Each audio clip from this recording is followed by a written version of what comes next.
Good morning. Let me thank all of you for being with us this morning. And as Todd has suggested, we are overly excited and enthused about the start of this new academic year, especially at a time when we are, I would say, coming out of the pandemic while we're still managing through some of the implications of it. As you can see from the excitement, enthusiasm, and energy of our students and the Student Center, it is an exciting start to this new year. It is my understanding that you have been shared a significant amount of information about our university in the fact sheet. So I'm going to focus my comments on some critical areas of importance as we share a bit about our university as we open this new year. So I'm going to focus a little bit on the growth of our institution and the intentionality of managing that growth. But that growth also leads to investments we continue to make in the success of our students.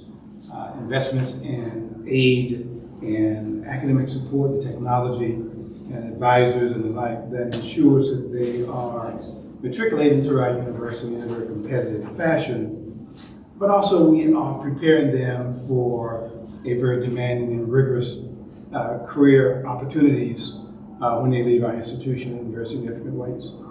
And we've also been very, very intentional about our land-grant mission, our doctoral research focus, and what that means about our university and its positioning to be a significant asset in job creation, economic growth, and prosperity of this region, with particular attention to East Greensboro, but the Piedmont Triad region and the state of North Carolina in particular. So we have created, out of that conversation, a significant focus on new degree programs that are strategic to the needs of our region and the state as well. And we're excited about, of course, joining the new athletics conference. Athletics is very important to our university and to this community and our fans. And so I want to talk a little bit about that, and in that space share some of the incredible work we continue to do as well. As Todd has suggested in his opening comments, in our strategic framework for our university, dating back as early as the first year of my tenure as Chancellor here, and again, this is my 14th year starting as Chancellor of this incredible institution, we began to focus on where the possibilities were in focusing on growth of our institution. And we said in context some years ago that we want to move our university to 14,000 students by fall 2023. We expect to settle in our enrollment this year somewhere around 13,450 to 13,500 students. It's a very intentional focus on growth. We've had record applications again this year for admission to our freshman class. North of 30-some-thousand applications from around the world, and we expect to seat another record freshman class of about 3,000, a little north of 3,000 freshmen this year as well. So expect our enrollment to settle in about 450 to 13,500 students. These students are coming to us from 48 of our states around the country, and about 100 nations around the world, which is critically important in creating that focus on the diverse and excellent student population we continue to attract to our university as well. And they are coming to us and through significant investment we're making with these students to a variety of merit-based scholarships that have grown out of the campaign for North Carolina E&T that completed last year, raising a record number of dollars that have grown our endowment, that have created endowed scholarship programs for our students that are now investing as support for these students to continue to matriculate at A&T in very successful ways. But in addition to the merit-based scholarships as well, we were very fortunate, as all of higher education and other businesses were in America during the pandemic, as Congress approved CARES Act dollars that have been invested in higher education as well as other businesses. And we have used a fairly substantial portion of those CARES Act dollars, about $40 million of those invested in our institution to support our students. Funds for scholarship supports, funds for aid, funds for free books, iPads for all writing freshmen for the past couple of years, as well as investments in support for tutorial assistants, aiding advisors, and keeping our students on track during the pandemic to ensure that we are not only continuing to engage our students successfully, but we are ensuring that we're continuing to ensure their academic success and timely move into our university so that they're graduating in a timely fashion, 4-year, 5-year, 6-year graduation rates that are consistent with that of our peers or exceeding the graduation rates and successful graduation rates of that of our peers. That's critically important to what we do here. And that has resulted in, again, with the investments in summer school, record enrollment in summer schools. Last year and this year, record enrollment, that we have graduated our largest class of graduates at the bachelor's, master's, and PhD this past year of about 3,000 graduates from our university. That's a big deal.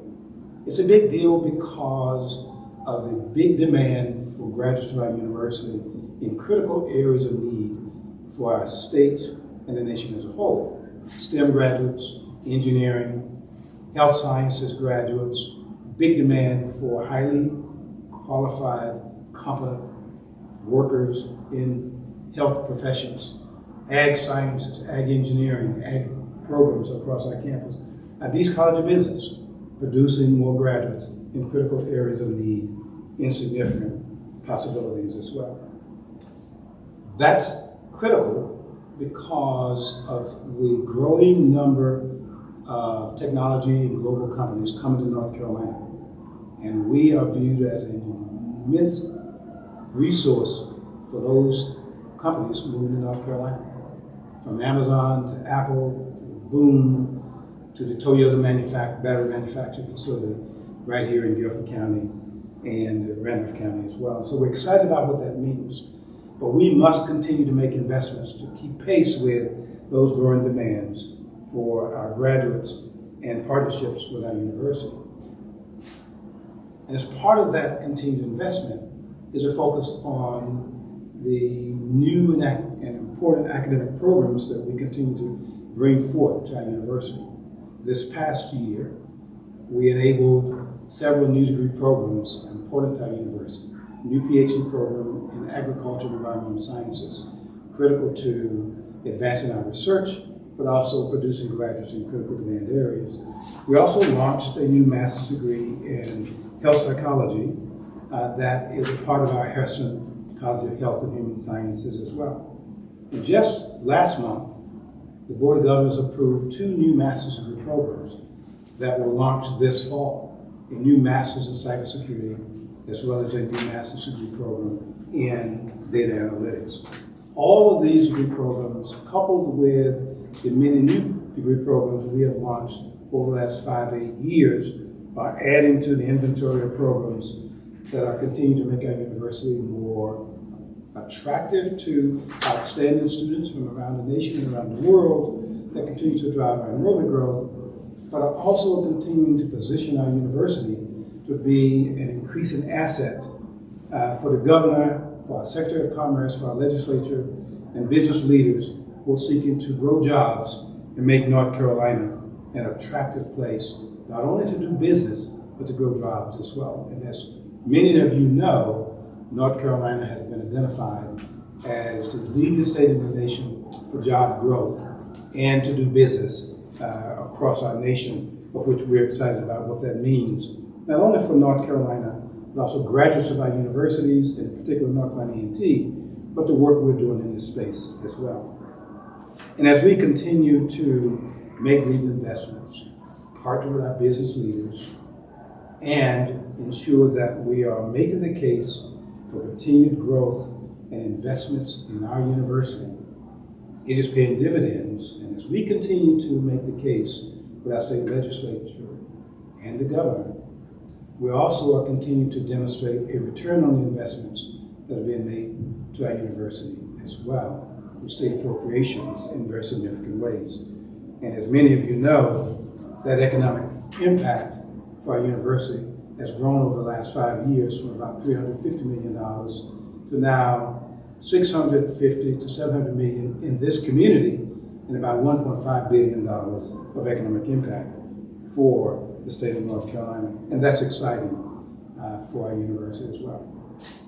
But what is also important for us as well is that we continue to be focused on the educational experiences. We're calling this the Aggie experience as we engage our students who are students on this campus and have chosen North Carolina E&T as an institution of choice for them.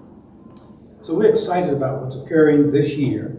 As many of you know, we've made the decision to join the Colonial Athletics Conference beginning July of this year. While we had a great stop in the Big South, we've elected that this year we need to make the decision to move on to the Colonial Athletics Conference for a variety of reasons. The Colonial Athletics Conference is viewed as one of the nation's premier FCS conferences in athletics. And we're excited about being a part of that conference because of the athletics competitiveness, but quite candidly because of the significant academic competitiveness of the member institutions. Of these member institutions, now 15 conference members, 10 of the institutions are Research 2 or Research 1 universities. And they're deemed to be among the nation's top doctoral research universities. That creates for our university a very competitive academic peer group for our university, in addition to an athletics competitive conference for our university as well. So we're excited about what that means for our university, for our fans, and certainly for our student athletes as well.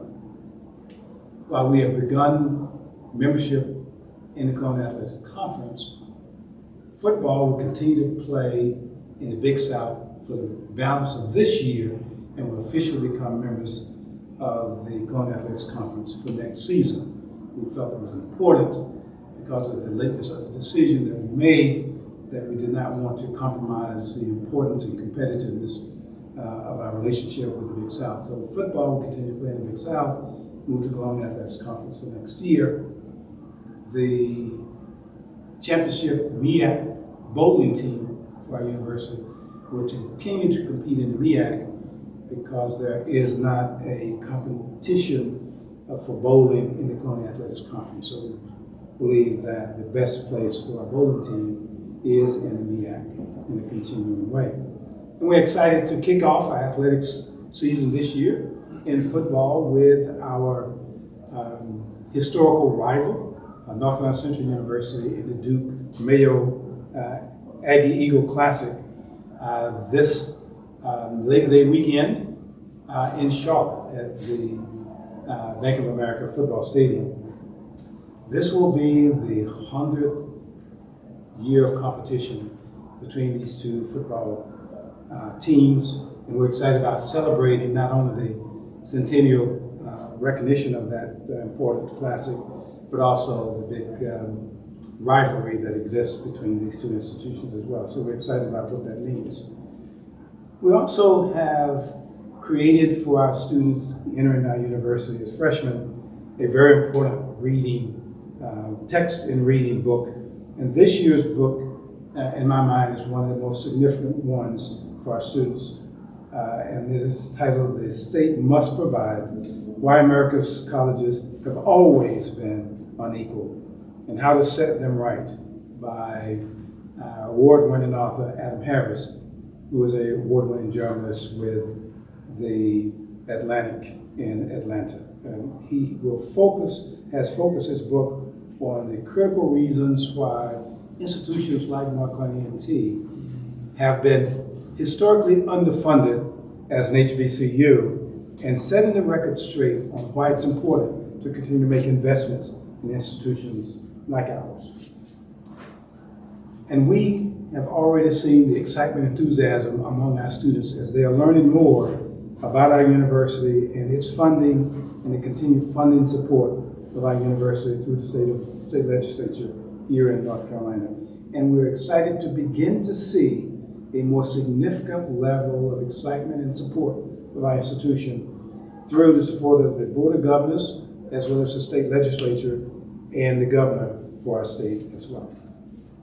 Our final focus is in the area of continued growth and advancement for our institution.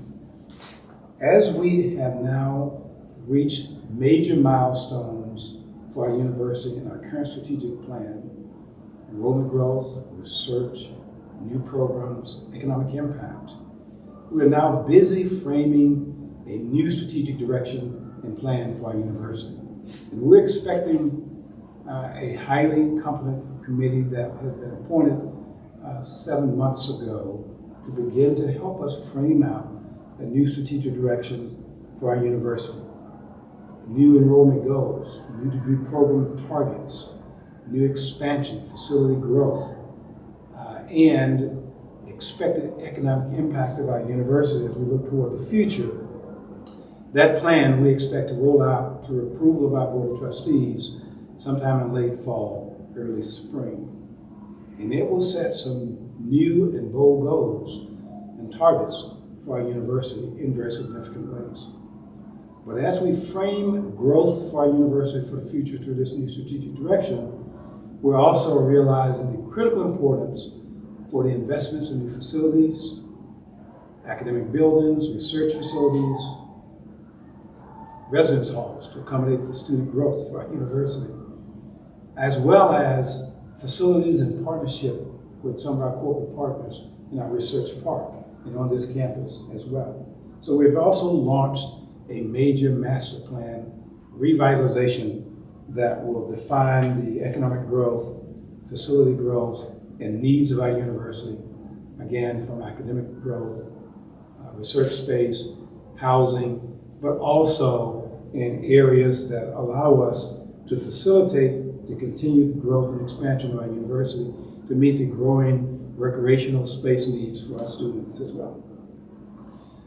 A common theme across the growth in our strategic plan, as well as our master plan for the future, will be the bold goal that our university, in partnership with our president, our university system, the Board of Governors, and our own Board of Trustees, is to move our university over the next few years from a doctoral research to university toward the elite research universities in America called Research One universities.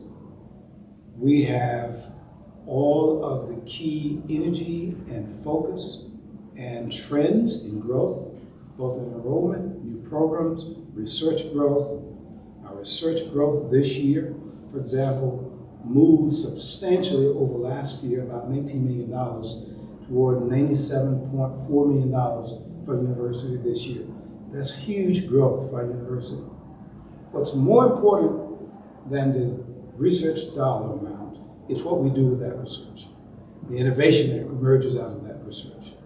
We had a record number of patents this past year of 8 that grew out of our faculty and our graduate students and their research on this campus. And we expect that energy and that growth and that focus to continue to expand the institution's economic impact in this region and the state as a whole and beyond as well. So as we frame out, plan strategically for our university's future, strategically, and the facility needs to enhance and enable our continued growth, we expect our university to continue to have a very, very bright future as we look toward the next 5 to 8 years for our university as well and beyond. So with that in mind, I will stop and certainly entertain a few questions.